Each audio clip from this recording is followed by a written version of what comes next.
সফল অনুষ্ঠান ও ফলাফল প্রকাশ। এই অনুষ্ঠানে উপস্থিত আছেন বাংলাদেশ জাতীয় ইমাম সমিতি মুলাদি উপজেলার সম্মানিত সাধারণ সম্পাদক জনাব মুফতি মাওলানা মোহাম্মদ রফিকুল ইসলাম। এতক্ষণ আমার এই পাশে আছেন উপজেলা জামে মসজিদের খতিব হাফেজ মোহাম্মদ হাফিজ আহমেদ। অত্যন্ত শিক্ষণীয় কিছু বিষয় শুনেছি। আমি আপনাদেরকে সামান্য দিয়ে একটি কথা বলবো, আপনাদের সময়ের মধ্যে এবং ধৈর্যের মধ্যে বিচ্যুতি ঘটাবো না। আজকে সত্যিকারেই এই প্রোগ্রামে অংশগ্রহণ করে আমি মনের থেকে খুশি হয়েছি। আর যারা আপনারা অভিভাবকরা এখানে উপস্থিত হয়েছেন এবং আপনাদের সন্তান দিয়েছেন, আমি মনে করি আপনারাও অত্যন্ত ভাগ্যবান। কারণ আপনি যে সন্তানরা দিচ্ছেন এমন একটি জায়গায় তুলে দিচ্ছেন, কারণ রক্তের ফসল সন্তান। পৃথিবীর মধ্যে আপনার কাছে সবচেয়ে দামি হল সন্তান। সে সন্তানটাকে আপনি কোথায় পড়াবেন সেটা জেনে শুনে বুঝেই ওখানে পড়াবেন, যাতে তার ভবিষ্যৎ অত্যন্ত ভালো হয়। যার ভিত ভালো, ফাউন্ডেশন ভালো, তার সব কিছু ভালো।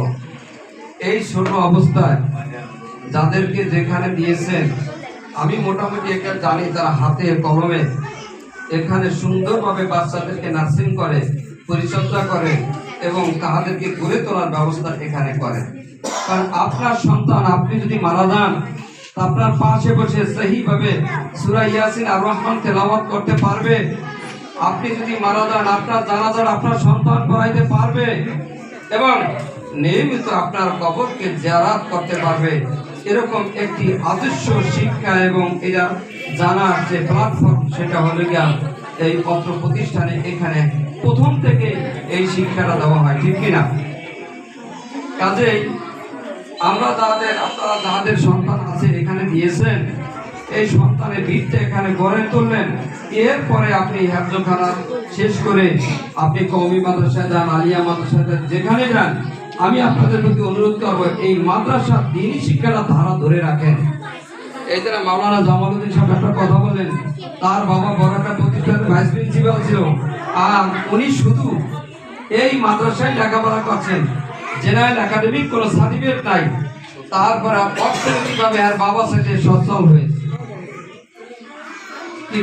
তারা লেখাপড়া করে হবে না। কাজে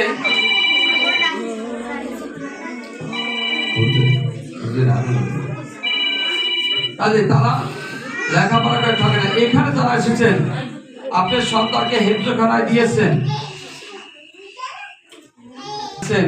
কোরআনে হাফেজ হবে, একজন কোরআনের হাফেজের মা আপনি দাবি করতে পারবেন। আপনার সন্তান আপনি হাফেজ বানাইলেন, এই ফজিলত বর্ণনা করলে ঘন্টা ধরে ঘন্টা লাগে। আর এর সোয়াব, এর মর্যাদা, এর কত অতুলনীয়। আমি মনে করি জেনারেল থেকে 20টা পিএইচডি ডিগ্রি নেওয়া একজন কোরআনে হাফেজের সমতুল্য হবে না। মুহাম্মাদুন বাশারুন লাইসা কাল বাশারি ওয়াল ইয়াকুত হাজারুন লাইসা কাল হাজারি। মুহাম্মদ সাল্লাল্লাহু আলাইহি ওয়াসাল্লাম একজন মানুষ, আর আপনি আর আমি একজন মানুষ, ব্যবধান কত। ইয়াকুত পাথর একটি পাথর, আর ওটা পেজ ঢালাই করে এটাও একটা পাথর, ওরকম পার্থক্য কত। আপনি একটা সন্তানকে কোরআনে হাফেজ বানালেন না জানো, আপনি ইয়াকুত পাথরে পরিণত করে দিলেন। আর অন্য যারা জেনারেল অন্যহানে পড়লো, সে দুনিয়ার জন্য কিছু সামান্যের জন্য পড়ছে, কিন্তু সেটা আমি মনে করি রাস্তার পাথরের চাইতো তার তুলনায় নগণ্য।